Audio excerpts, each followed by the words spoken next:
One negative example is a man named D.F. Malan, who was in South Africa. Now, he wasn't actually a missionary very much. He was mostly a pastor who was very supportive of missionaries. But in South Africa, for example, the missionaries who were very critical of white settlers and what became to be apartheid were mostly missionaries who were English or Swedish or American or from other countries and funded from outside. Afrikaans missionaries, missionaries who were funded by white settlers, tended to not educate blacks to the same level and actually became involved in sort of the theory behind apartheid, which Malan was crucial in terms of developing the theory behind apartheid. Now, the way it was presented, it sounds very anthropological and lovely.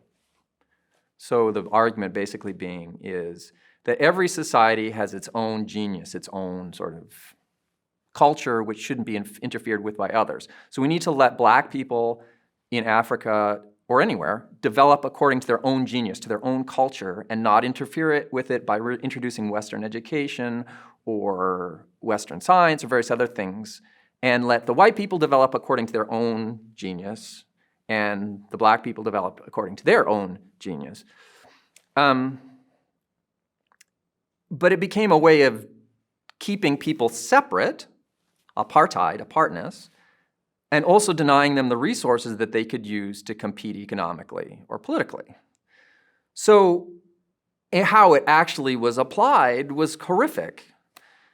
And basically, the government came in and they took over the missionary schools. The missionary schools, most of the nationalists came out of the missionary schools, the people who founded the African National Congress Party, various things like that came out of mission schools. So they just nationalized them, took them over, and made them bad.